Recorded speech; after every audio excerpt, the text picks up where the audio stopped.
Welcome to Our Drummers Musicians. I'm your host Luke, and today I'm joined by Kat Greta, a singer, songwriter, percussionist and rising force in the pop and indie scenes. Kat is known for her catchy melodies, live looping and dynamic percussion work, blending retro influences with a fresh modern sound. Since releasing her debut EP, Get Up and Go, in 2022, she's been gaining recognition in the industry, earning praise from music publications and industry professionals alike. In this episode, we discuss her transition from performer to songwriter and producer, a journey that has been shaped by a musical relationship with acclaimed producer Lindsay Gravina, known for his work with many, including The Living End. Kat shares how working with Lindsay gave her the confidence to co-produce her own music, the invaluable advice he's given her, and how that collaboration has helped her refine her sound. We also talk about the challenges of building an original music career at a stage where many artists have already been established, building confidence as a songwriter, navigating a scene that often spotlights younger artists, and how she's carving out her space in the music scene. Plus, we dive into her experience with the Sound Hive competition, being selected by Tim Dalton, and what's next for her as she continues pushing forward as an independent artist. This was a brilliant chat with a thoughtful and inspiring musician. I hope you enjoy.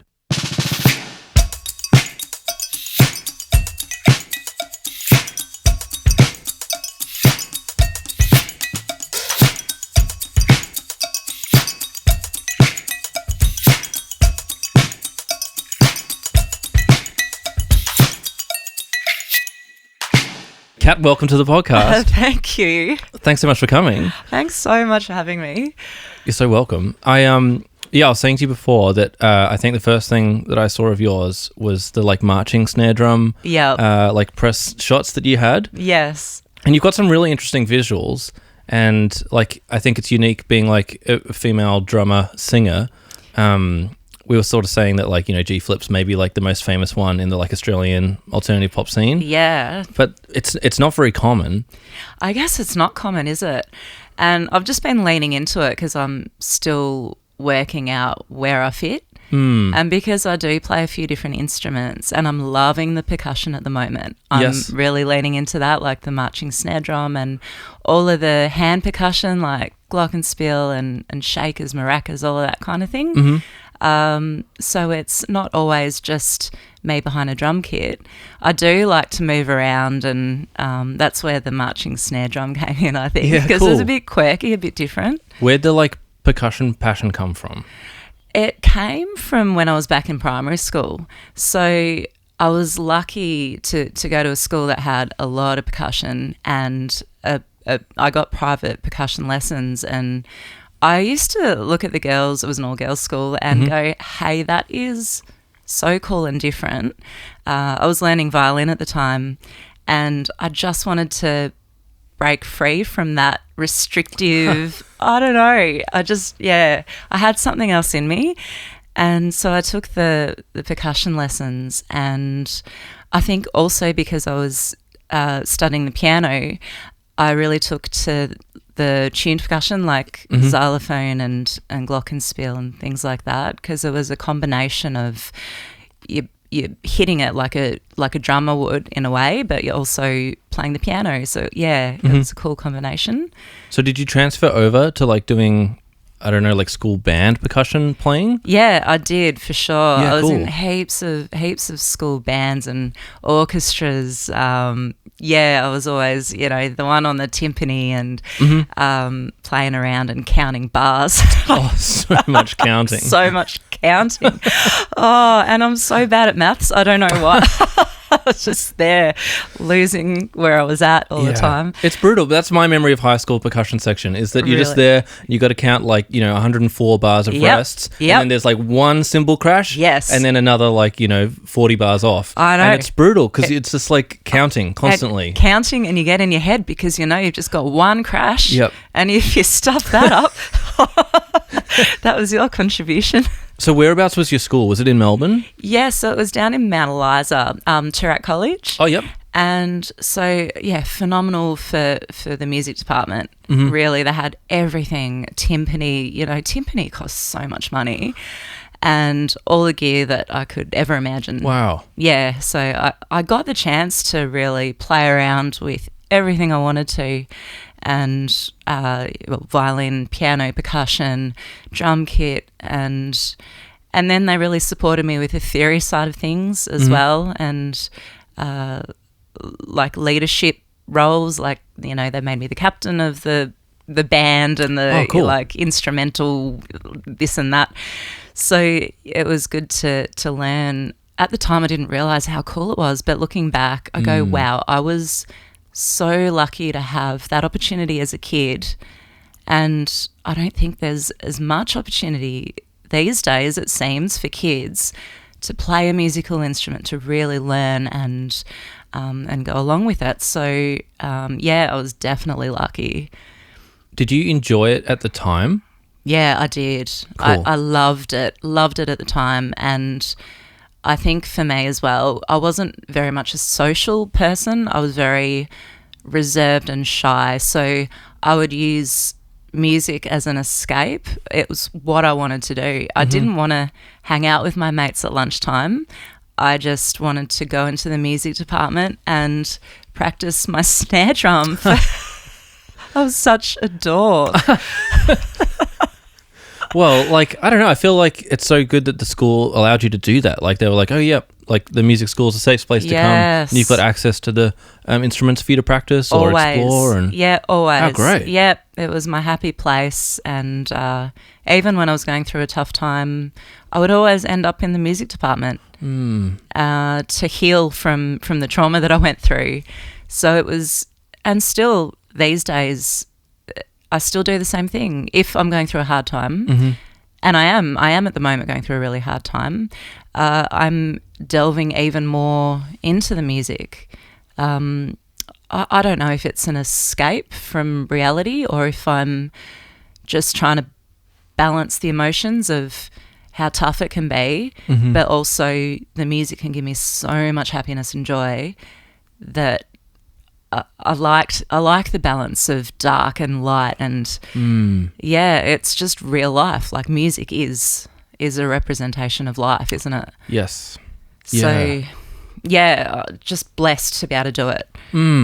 Oh, I'm sorry to hear that. Like, we don't have to talk about it if you don't want at all. But yeah, have you found that like your music now gives you the space to, I guess, like, how do you deal with it when you're saying like, oh, like it helps me through a tough time? Well, the music, I find if I'm going through a tough time, if I'm having a really bad day, my brain sort of focuses on what's going wrong. But whenever I go in and play music, I go into a different world. It really is a different world, and I listen to the music rather than listening to the other part of my brain. So I love being with people, playing music, listening to them, and we just bounce off each other. And it's really, it keeps me sane. And by the end of a rehearsal or a writing session, I feel good again. I feel normal, and I'm better able to deal with the hard times. So without that, I don't know where I would be, to be honest. I'd be a bit of a mess. Well, I'm so glad that you've like kept it up, because so many people sort of have various versions of, through high school I did all this different music stuff and it helped me, or like I made friends, or it was a place where I could go and pursue it because I was enjoying it. Yeah. But like often it sort of then just kind of gets left behind as life comes on. And that's right, it does, and life gets so busy. And I know that I've got a couple of kids myself, so unless I prioritize music, it would just be pushed to the side like everything else does. But I know that it's good for my mental health. It's one of the things that I do to look after myself, as well as diet and exercise. It's one of those really vital things that keeps me going. Yes. Yeah, so yes, I had it as a child, and I would switch in and out of playing the drums or doing the classical piano to whatever it was, and I still do bounce around from one thing to the other. Sometimes I don't know who I am, but the thing that's the common thing is that it's all music, and I'm always learning.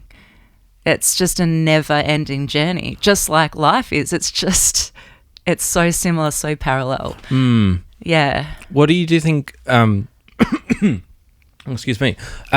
What is it about like the music that you're making now that's most interesting and like not escapist, but like draws you right into that space where it's you and it's reflection of your life, but it's also like creative and consuming in like an exciting and positive way? Yeah, I find that I make the best art when I'm not focused on what everyone else is making currently.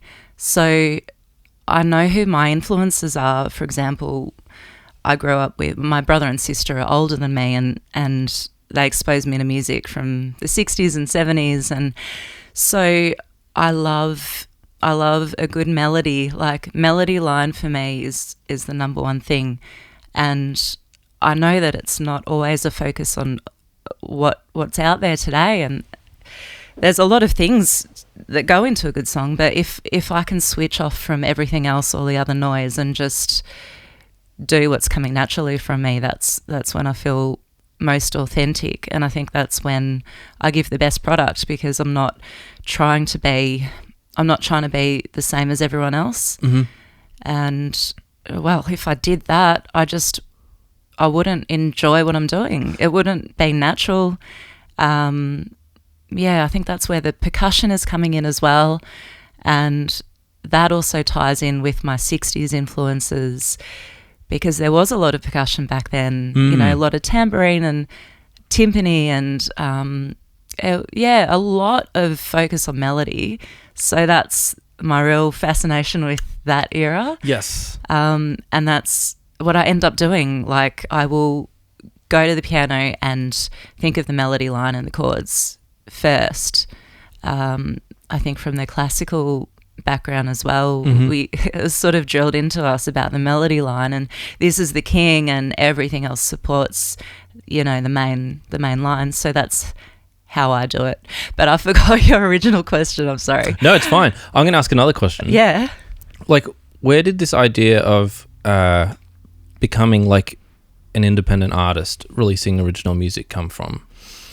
It was a staged process. So I didn't actually say to myself, okay, I want to be an artist releasing music. I just was in a position where I thought, I would like to write some songs now. And that's what I did. I wrote a few songs, and then I had no idea what to do with them. I wanted to record them, and perhaps some of my friends could listen to them.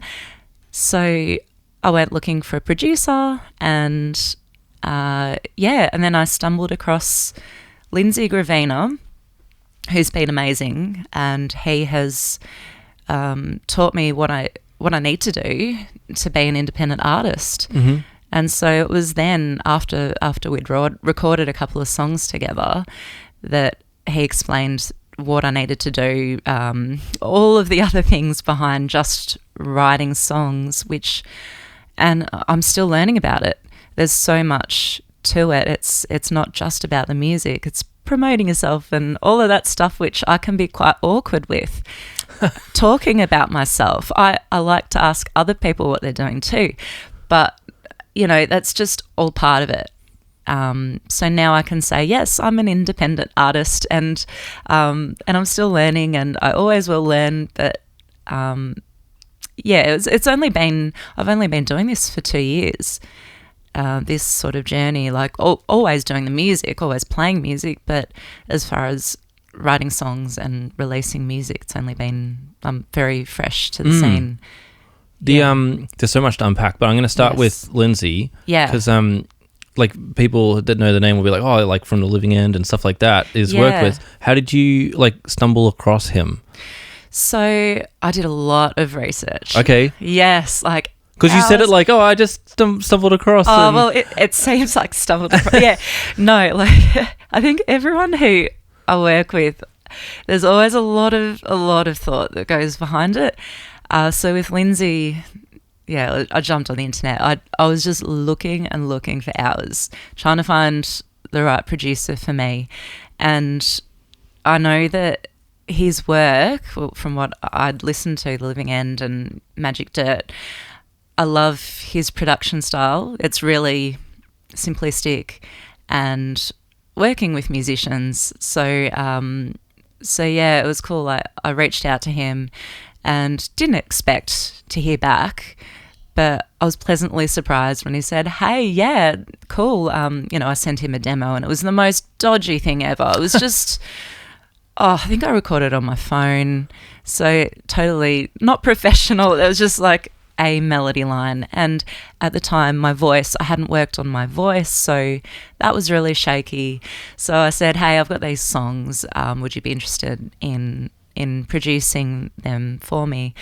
And he's like, "Why don't you come down? We'll have a bit of a chat." So, I went down to Birdland Studios, which is now in St Kilda, so it's moved from Paran. And I felt really scared at the time because it meant so much to me. I was really nervous. And, went up the elevator. Went up the elevator, and Lindsay was very approachable, very nice. But yeah, his room is just amazing. And I thought to myself, do I actually belong here? Hopefully he doesn't think I'm a fraud or I'm not ready for this, and all of these inner thoughts. And I'm like, no, I've got these songs. This is what I want to do. I've chosen him. I've spent the time in selecting this person. And so, yeah, he sat me down and listened to my music, and then we ended up chatting for 6 hours. Whoa. Yeah. It was, I got there at 9 p.m. and just chatted and chatted. And he told me, it was like a lesson in the music industry. He said, yeah, it's not just about the music, but you're going to have to do this and this and this and expect this and this. And the chances that you'll be successful are very, very slim. It's like, And so I took that all on board, went home, and I went, yeah, this is what I need to be doing. Wow. Yeah. So since then, he's been a real mentor. And I'm so lucky to be working with him because he allows me to be at the stage I am, which is still very new to the scene, and make my own mistakes and learn things for myself. He won't give me any answers. If I ask him a question, an answer, he'll say, well, what do you think? Or why don't you go and research this and this and this, and then come back and we'll talk about it. Mm-hmm. I love that, because if he were just to give me an answer, I wouldn't know the reason behind it. But doing all this work for hours and coming up with the solution that's right for me, he's not changing what's coming from me. Yes. He's not shaping me. He's just allowing me to use my voice. And the way he puts it is that he allows me to do my thing, and then if he feels like I'm going off the track, then he'll just rein me back a little bit and then continue to make a mess. That's awesome, though. That's like the classic old school guru mentor type. Like, yeah, I'll just, give you a couple pointers. Yeah. But, it's all on you to make the most of this. Yeah, definitely. And it sounds like you've really just managed to develop such a good relationship, and also take on all the advice about the industry and the songwriting and stuff as well. There's so many aspects to that, and you've managed to make the most of it, I guess, is what I'm trying to say. Well, I just know how much experience he has, and everything that he says, it's worth a lot. And so I take everything on board. I listen to everything, and we just have we're on the same wavelength, which I think a lot of artists and producers, they find to be in the same wavelength. With Lindsay, he's now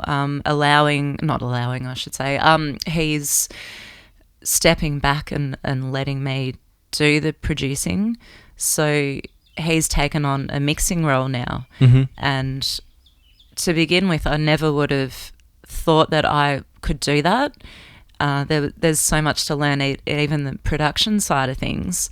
So many things to think about, how the instruments connect together and everything to do with a song. But having worked with him for so many hours, countless hours, and it takes to do a song properly. Well, the EP, I put a lot of out, maybe 200, 300. Wow. In the studio, which is extreme. Yeah. But I put it down to learning it's like going to uni and paying to do a course. Mm-hmm. So he taught me so much about production in those hours. Yes. Yeah. So now I've got that knowledge, and I have the confidence to be able to make some decisions myself now. So I don't have to put the same amount of hours into a studio session, because I'll be able to do it myself and then take it to Lindsay and we'll discuss it, and then he can take on the mixing role from there. Yeah, that's really interesting the way you said it. Like, oh, like I could have gone to uni and done a course. Like, so many people will take on, I don't know how much a music degree costs now. When I did mine, it was like 20 grand or something 10 years ago. Wow. Yep.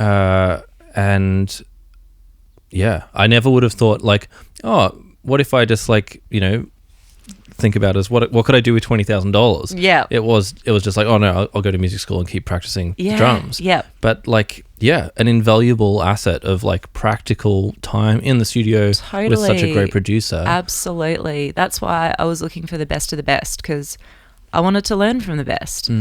And I did go to uni as well. Mind you, I didn't finish uni. So you learn so much there, but also in that real life studio session, it was great to just learn. I'd never been in that situation, and you just learn different things, I think. Yeah. And I wasn't even aware of it at the time that that's what I was doing, paying to learn, essentially. Well, yes, paying to put together my EP, but yeah, in retrospect you go like, oh, it's like so much information. So much information, yes. So I'm so happy that I did that and not went with the mindset of, okay, I've got to do this on a budget, and then I would still have so much more to learn. So yeah, I'm glad that I made that decision to work with him. Yeah, it's so great. Yeah. Like one of the big reasons I wanted to chat to you was I thought that like you're in quite like an interesting position in the industry. Like you said, like you've been doing like this like independent artistry for about like 2 years. Yeah. And we've had like quite a range of different guests on the podcast. Yeah. Which I really like, because it's like, okay, we've got like a young musician who's like 20 years old, like just trying to start out their project. And we've got someone who's, already been doing professional gigs by the time they were 20. Yeah. And then all through the full age spectrum. Yeah. And you're creating like this new artistry project. And you're not like in early or late stages of life. Yeah. So it must be interesting, I suppose, like trying to put yourself out there as like a pop artist. Yeah. But not in the traditional, like I'm 19 or 20 years old. Yeah, exactly. Yeah, it's an interesting space to be in. And I find that the more myself that I am, and yes, I'm not 20 years old anymore, and that's fine. I think it totally is fine. Because I am different, and I don't have to fit the general mold of being a pop artist who is 20 years old.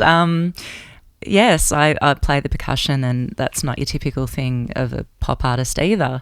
So the more I just lean into my weirdness and I guess uniqueness, the happier I am, and the more authentic I am, I think. And I think the more I open up, having chats to you, the more I connect with people as well, because there's just so much more than doing what's currently on the radio, if that makes sense. It's music is just such a broad thing that you can play around with and be a kid again. I think it brings me back to my childhood and the happy times that I had as a kid. I would always be happy playing music and going into that space. So yeah, I'm just trying to be authentic at the end of the day. Yeah, it's really great. Like I really liked how you said that right at the very start about how you weren't interested in like trying to make music that was like trying to fit the mold of whatever, like certain radio station wants or whatever. Yeah. But the music that's yours and that you like and authentically you, like it makes such a big difference when it's just who you are, because it connects with people and resonates, and it goes, oh, like I'm into that because that's that's you. Part of me. Yeah, it really is. It's part of my history, part of my influences, part of my training. Sort of why do what is popular now if it's not what I was brought up doing, if that makes sense. So I think it's easy to lose ourselves in being an independent artist, trying to, I don't know, trying to build an audience or trying to get heard, because I think a lot of us look for validation, and I know I certainly did in the beginning. I thought, well, what do I need to do to be heard or to get played on a radio station? And then when I had those thoughts, I thought, no, this is actually a huge distraction for me. It's pointing me in the wrong direction. I need to do what's just coming through and what suits the music and the song and the melody and the rhythm, and those things are the important things. So I think now that I'm more confident in saying that, and I know that that's right for me, so I just need to keep doing that. How do you balance like the creative pursuit and then all of the other like practicalities of like the photo shoots and making a music video and putting out a press release and like all the stuff that's not creative and it's got nothing to do with like actually making music, but it's the stuff that allows you to make the music because it gives a way to connect with an audience? Or that's it. It's a real juggling act. It takes a lot of time. All these extra things take most of the time, actually. So I think all of the songwriting and producing probably takes up about 1% of my time. Wow. 1%. Everything else is admin, like photo shoots or social media posts, all of that stuff. So I think I need to get better at managing my time and giving more time to the music, to the creative stuff, which is what I love doing mostly. Although, I don't mind all the other stuff too. It's very cool. How do I manage it? I not very well. Not very well. I just book things in when I can in my calendar. And then if I've got a gig coming up that I really need to practice for example, I'm doing a drum session this weekend coming up. Oh, cool. And I recently thought, actually, I haven't really played much drums for a while. I've really got to get my chops back into gear. So it's almost like I wouldn't call it last minute, but almost like wow, yes, I've really got to focus on this now. This is the most important thing. I've got to practice now on the drum kit. And so, I think it comes to a time where I have to leave everything else and focus on one thing, and that's the most important thing. Yeah, sure. Just picking what the priority is at the time. What the priority is at the time, yes, exactly. And all of my gigs are different, it seems. Every time I perform, it's either on drum kit or it might be a keyboard vocal gig or with a duo or on glockenspiel, doing a radio show with a glockenspiel. And so I put myself in all of these crazy... I don't know. I say yes to things because I know it's the right thing to do at the time because it feels right. Sure. And then approaching the time, I go, that's right. I've got to get my glockenspiel out and I've got to somehow pull this off with a cajon and do this and that. And, I'll pull it off at the time and then I got to focus on the next weird concoction that I'm doing that I've said yes to. It's kind of I don't know, I feel like everybody has that story that's like in the music scene. Yeah, wow. Because if you have an opportunity come up, you just say yes and okay, like I've got to learn a new song or a new instrument or like a new variation of this to fit whatever, was the brief. And all of a sudden it just like happens because you've been focusing on other stuff. And that's it. Yeah, like... I don't know if it'll ever just be like not so like chaotic. I don't know. I just thought it was me, but it's a common thing, is it? Like I think so. Yeah. I think of so many different things that I've done. That all of a sudden I'm doing a piano gig or I'm depping like drums and they're like, and we need you to play keyboard percussion. Or, can you come in and like do this show, but it's like the venue says no real drums. You can only play the like house electric drum kit. Like just things just come up all the time, I feel like. And you just have to be flexible, don't you? And it's good to take the opportunities when you can. So it's like you're forever saying yes to things and then comes up and you go, oh crap, that's right. Because I think it's a part that like that's like sort of like the musician hustle culture, I guess, of like you saying yes to everything because where could the opportunities go and who you're going to meet. Exactly. But like I've met some amazing musicians on also seriously weird and awkward gigs. Like I did this music theater gig where it was at like a tiny theater in Paran. Yeah. Like the audience was maybe like 20 people or something. Oh, wow. And it was a group of VCA graduates doing their showcase to try and, join the professional circuit. Yeah. And they'd picked this 1970s musical that I can't remember, but it was all like sort of like disco music. Oh, theater. cool. And the band they'd booked was double bass, drums, and the MD playing like electric piano. Yeah. But because the whole thing was acoustic and in a tiny room, it was like, can you play the disco but all on brushes and like really, really soft? Yep. And, the pay wasn't that great. Yep. And, it was like 4 nights of this plus like a rehearsal or two. And I was like, what am I doing? Yeah. But I was like, you'd say yes to the gig because who could I meet? And then ended up making great friends with the bass player. Oh, so good. And we've done, heaps of gigs together and become really good friends. And the MD was like the head of vocals at the like classical VCA course. Oh, and cool. Another awesome connection to make. And it led to, more and more. But it's just one of those things where it's like, you just say yes. Yeah. And then it's like weird, but generally like there's also other good people around. And because totally. we're all in the scene trying to like, get what work we can or have an opportunity and just experience. And I know. It is so much about saying yes and going to those opportunities and meeting people, and then because you end up collaborating and making great friends, don't you? Yeah.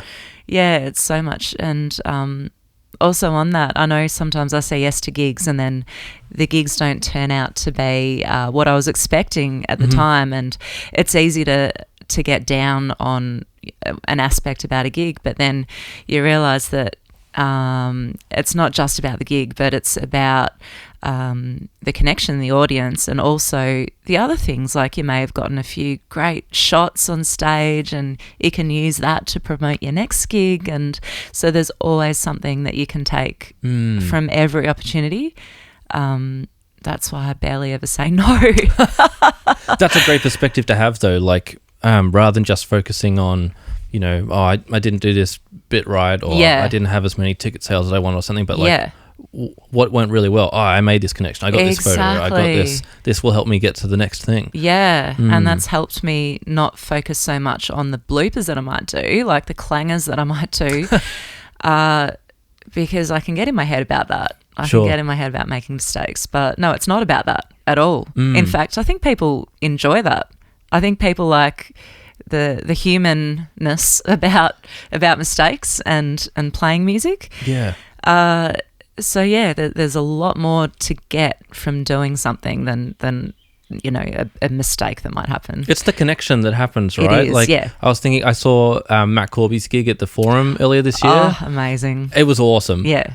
But like I think in the first or second song, like the foldbacks went out. Yep. And so then they were trying to fix it, and then they're like, no, we're going to have to like reset the whole system. Oh. So then he tried to do like an acoustic song. Yep. And he was just like, I'm really sorry, like nothing's working. Yeah. We'll be back in 15 minutes. Yeah. And like it didn't ruin the gig. No. Everybody had an awesome night, and he came back and he played like the set. They started again, like literally from the start. They're like, that's great. I guess we'll just play the song again if you like. And we're like, yes. But it's like, it's one of those things where like I could imagine you could just go like, this is the worst, like nothing's working and I'm letting everybody down. But then like as an audience member, we were like, this is great. Like there's some personal connection. Like, I know. You can see that even people like he can make mistakes, and it's fun. It's just part of life, isn't it? It's part of life, and you just get on and do the best you can. Yeah, and no one's like, I wish that like we didn't have to restart the gig. It's just like, no, we're all here for a great time. Exactly. And it was a great time. Yeah, and you wouldn't get to experience that at every gig that he does. So it's a unique experience for the audience.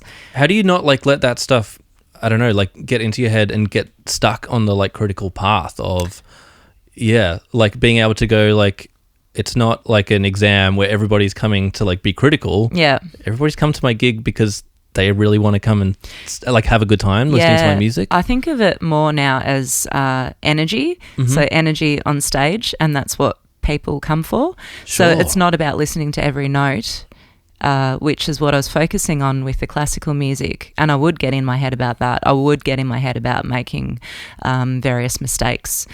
But now with a different mindset of performing as a form of energy and connection, I realize I don't think about the mistakes, and I don't make as many mistakes because I'm thinking about the happiness and the expression and all of those things.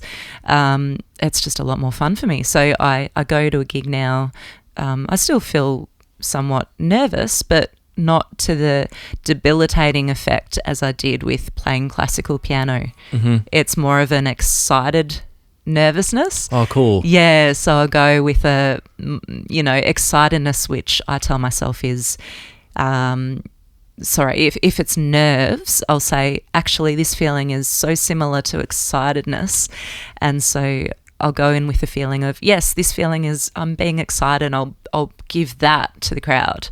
And I think they bounce off that as well. Mm-hmm. So that's how I don't get in my head anymore. Yeah, that's great. I really like that. So yeah, I just, I don't know, you can focus on each note a bit too much with, I think with the upbringing of, I had some really strict teachers, and we would stop, we'd be playing a Mozart or whoever, and we would stop and we would talk about one note for 10 minutes, mm-hmm. how the velocity of the note, why you have to play it in a certain way, how it relates to the whole piece. It was ridiculous, and thinking back, but it did make sense. And so the more I focused on that, the more nervous I became. But in the end, we're doing it for the joy of music and the joy of life and connection. Yeah, it's so hard to have like a musical like practice and history of like the only thing you're focusing on is getting it right. Yeah.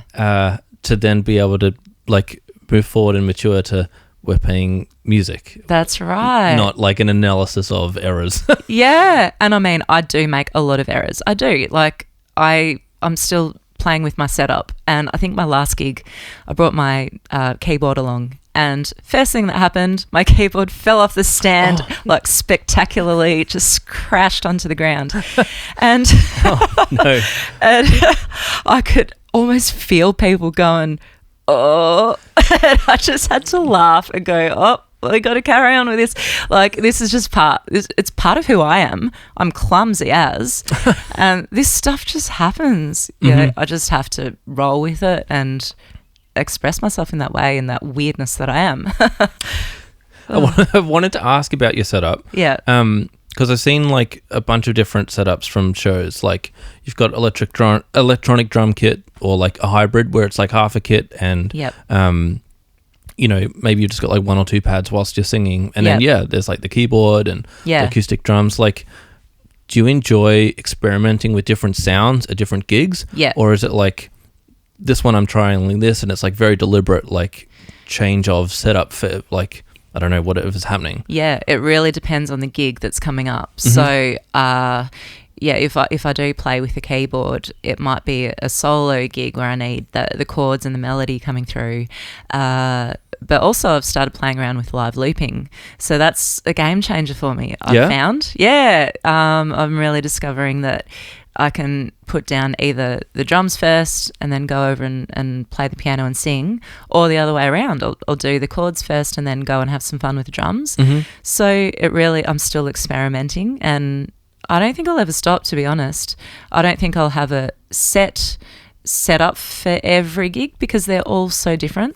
All venues are different. The audience are different as well. So I always go in thinking what is best for this particular gig, and what instruments do I need to bring to this, and what way should I play it this time. So that's I don't know. I'm not set up in a particular way. It must like add an extra degree of difficulty having like, you're not playing your song in the same way. Like totally, yeah. It's difficult because there's not that sense of motor memory, which you can build up with doing the same thing all the time. So it's I'm concentrating a lot more. I have to do a lot more practice each time before a gig because it is slightly different. I have to know where I'm going, what I'm doing.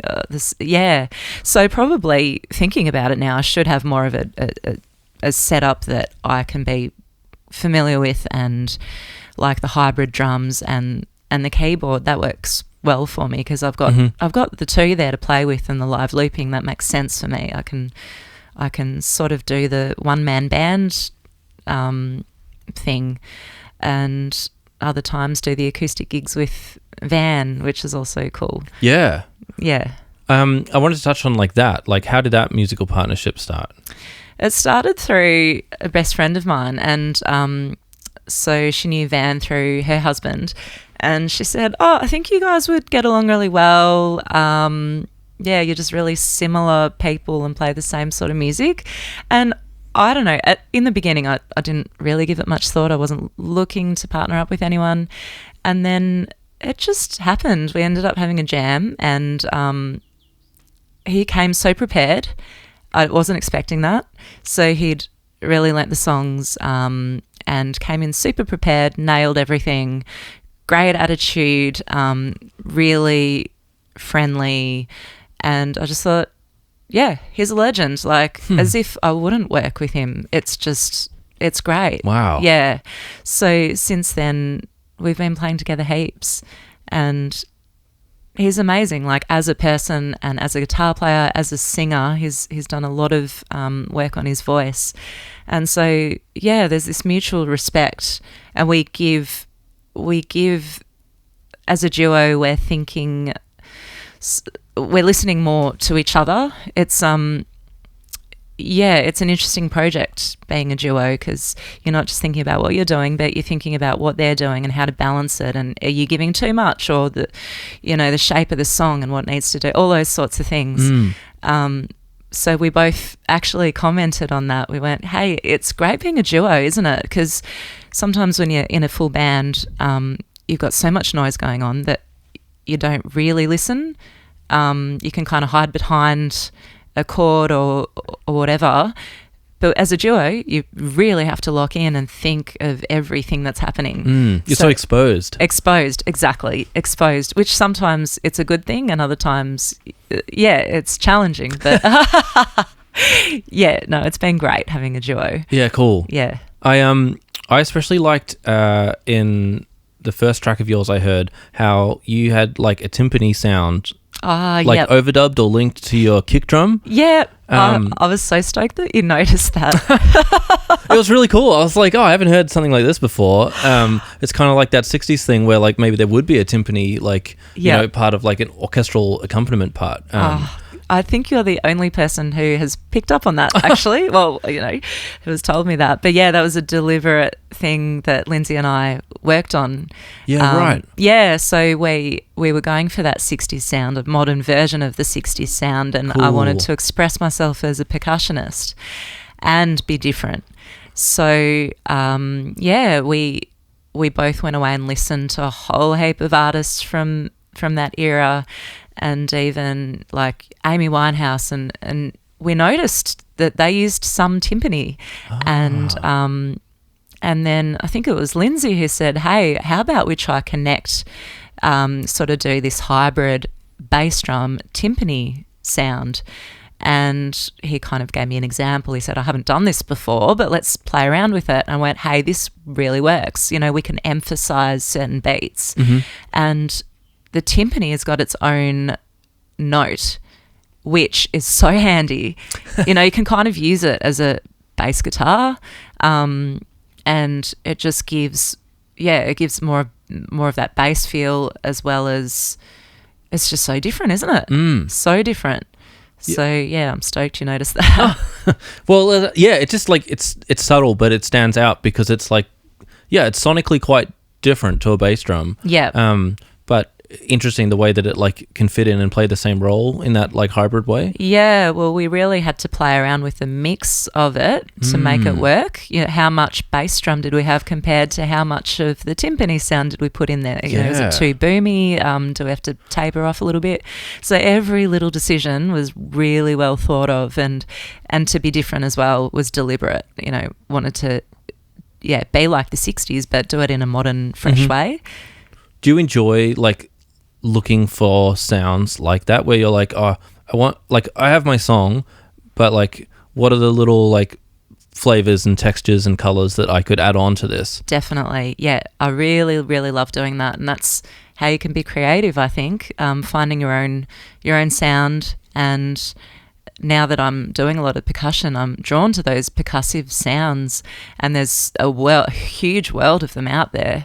Auxiliary percussion, whatever, timpani and snare drum. There's just, you can play around with so much, and I think that I have the most fun doing that. Yeah, and I think now that we have found that timpani sound, it's probably going to become like a normal thing in my songs. I would like to keep using that as sort of a trademark in a way. That's a great idea. So it will be a challenge at times, and where do you put the timpani? Is it going to be too much here, or I've still got to master it, I guess. Well, maybe you'll have to do like a big show and bring out some timpanis. Oh, imagine that. Yeah. That would be awesome. Very cool. Yes. I don't know anyone who has a timpani. No, me neither. Well, they cost a lot, don't they? I think they're like $10,000 each or something, even more. Wow, that much? Yeah. Yeah. So, if anyone's listening that, has a couple spare timpanis or want to sponsor like an event, or, it's like my high school had timpanis. Yeah, cool. Maybe there's like musical band director that like is linked into the circle that's like, oh yeah, we've got some timpanis that we like. That would be amazing. And a really big truck. Yeah, they're not fun to move. They from memory they have like two wheels, so you can like lift it and roll it. Yeah. Like from the pedal opposite side or something. That's right. Yeah. Yeah. So that would be a lot of fun. Did you play any real timpanis or get samples? Oh no, I got samples for the songs, because to bring the real ones into the studio, it was just, I don't think it would have even fit. We would have had to go on through the lift, up the stairs, like so many flights of stairs, into the door. So, it was discussed, and then we went, no. As much as we would love to have real timpani, on this occasion, no.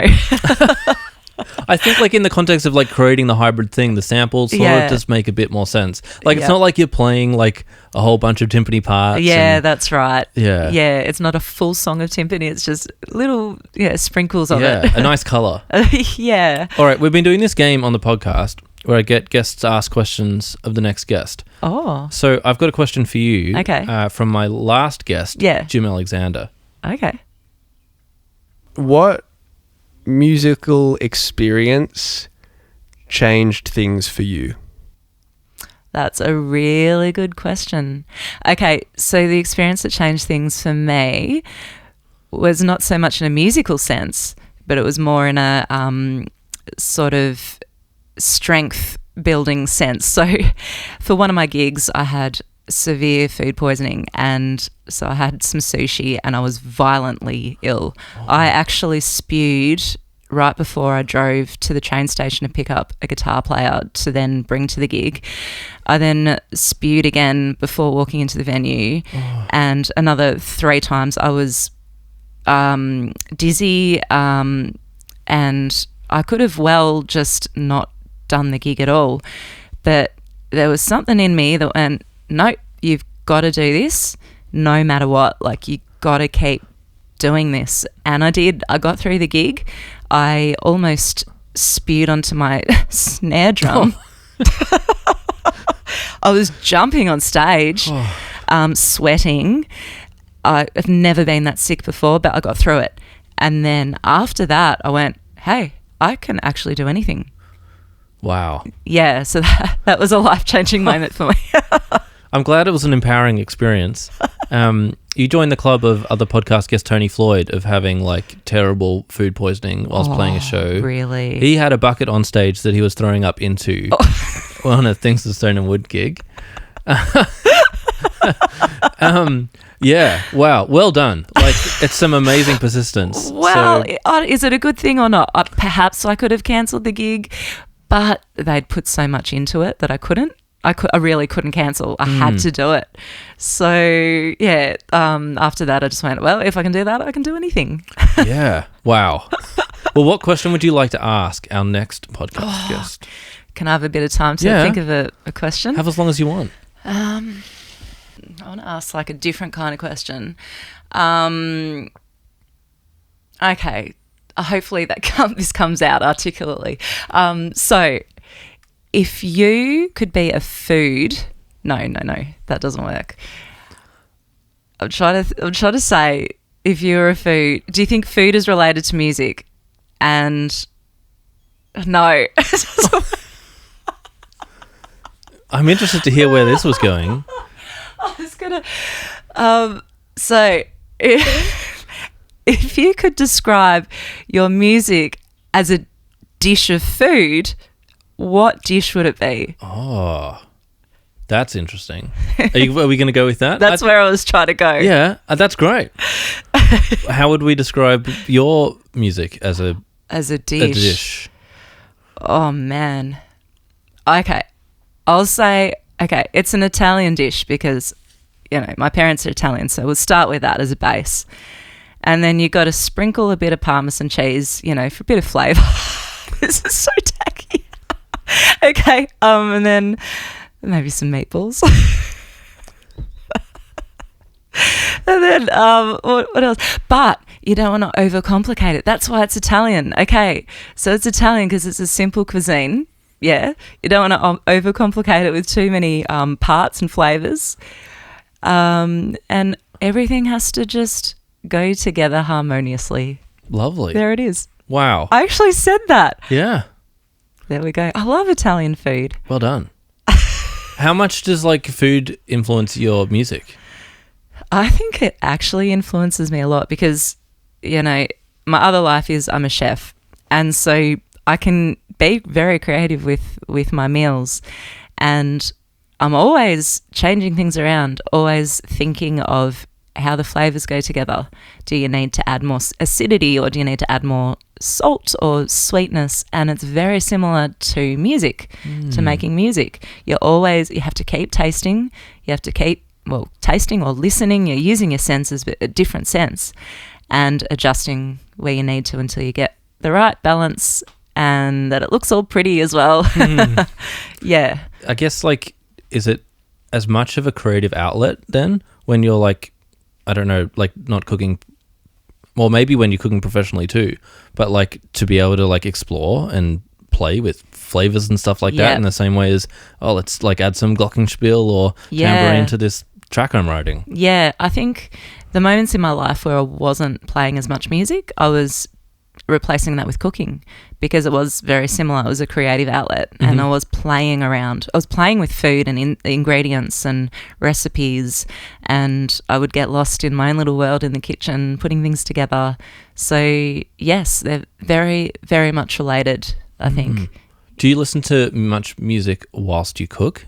Oh, I haven't, not specifically, but I probably do because I listen to a lot of music, so it just happens. But no, when I cook now, it's more of a deliberate cook. I cook for the family. I cook for nourishment, not so much for the creativity or for the flavors.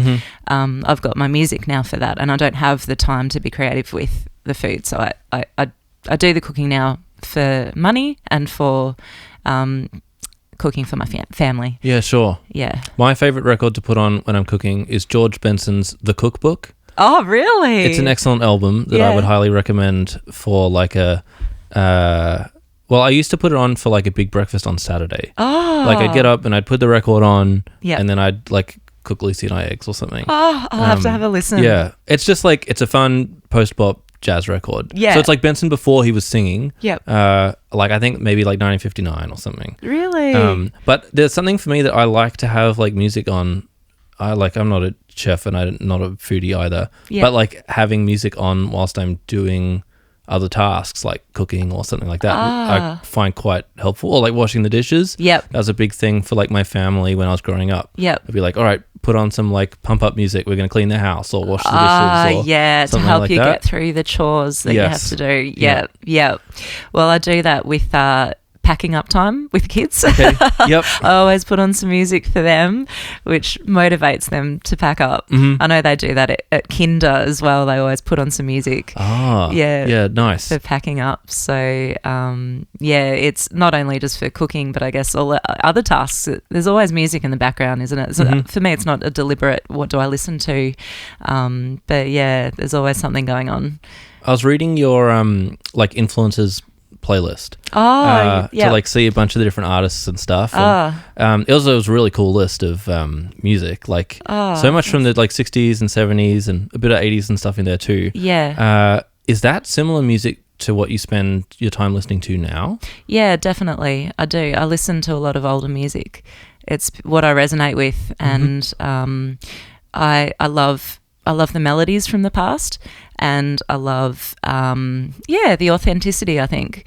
So I'm always listening. I always listen to the playlist, for example, or particular songs as well. So I won't put on an album per se, but I will pick out particular songs that I'm drawn to that cause an emotional response in me, and build a playlist from that, because I like to delve into the song. I love to, oh God, I sound like a nerd if I say this, but just going from the chorus to the bridge and what's happening there. Is there a key change? That's amazing. You would not hear that these days, or, that sort of thing. There's magic in it.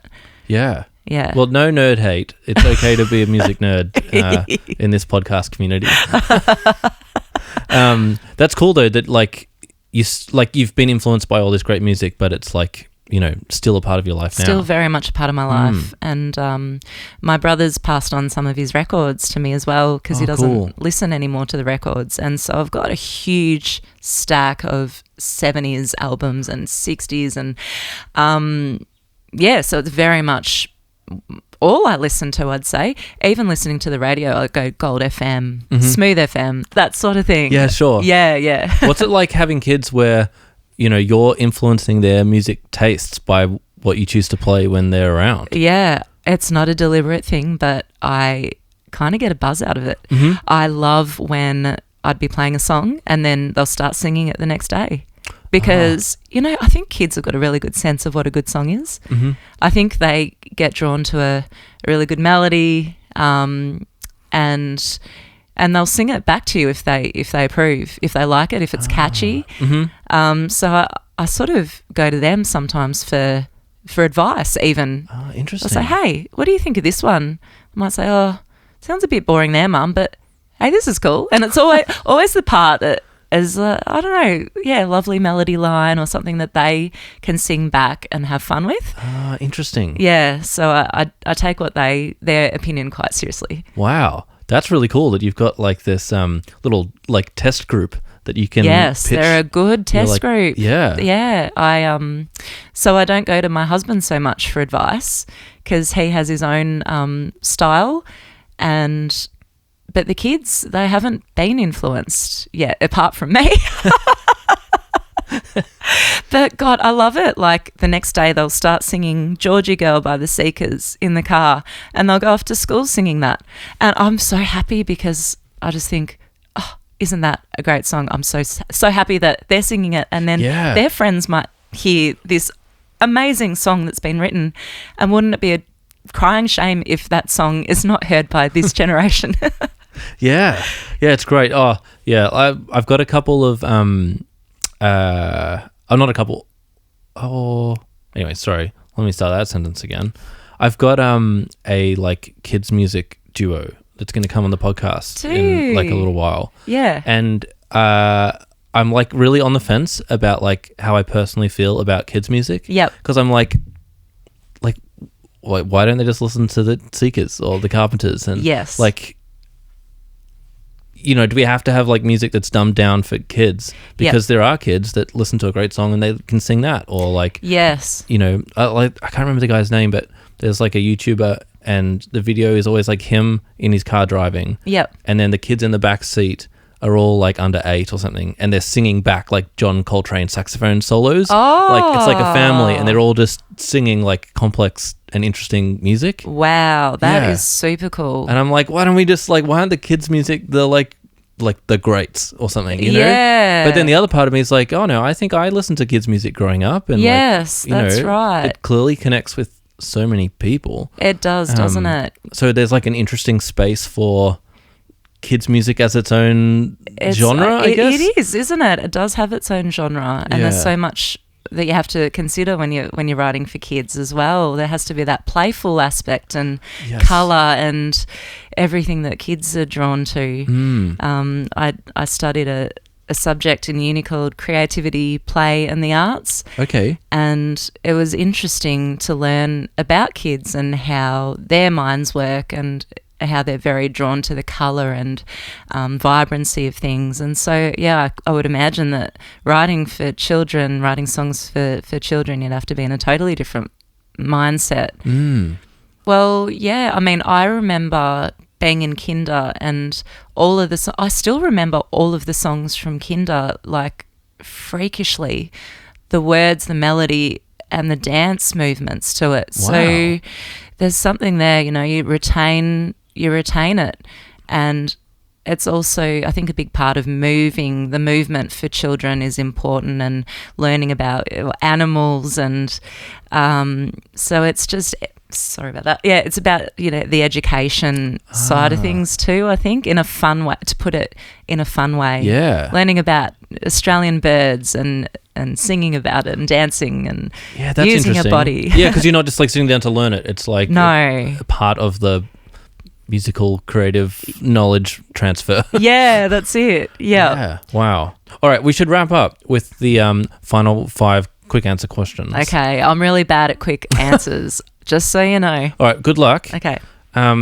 What is one piece of advice that you would give to your younger self? Don't think so much about everything that could go wrong. What's your favourite place to get food after a gig in Melbourne?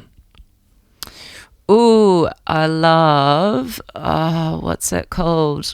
See, I'm not good at quick questions. That Asian place that's on Flinders Lane. Chin Chin. Oh, yes. Yes. What is your coffee order? I go for a latte these days. What is your favourite venue to play in Melbourne? The Retreat. Nice. Yeah. I don't think anyone said the Retreat Really? yet. I don't think so. Oh. What do you like about the Retreat? Short side quest. Yeah, it's a really warm and welcoming environment. Mm-hmm. I never feel intimidated in there. Yeah, I do. Love the venue, and the owners are really good to work with. Do you prefer the front bar or the stage? Ooh, yeah, I think the stage. I like them both. I like the whole venue. Yeah, always love playing there. All right, final question. What is your dream venue to play at? Oh, it would be on a big stage somewhere on a big stage where I could bring timpani and all my dream percussion. So I'd be moving around a lot. Like a Jacob Collier style, like one-man band setup where you run around? Yes, where I run around. Yeah. Play a gong over there and then go the other side of the stage. All right, well, it's exciting. I look forward to this dream gig happening. We can manifest it with our... Well, let's try and manifest it, hey? Yeah.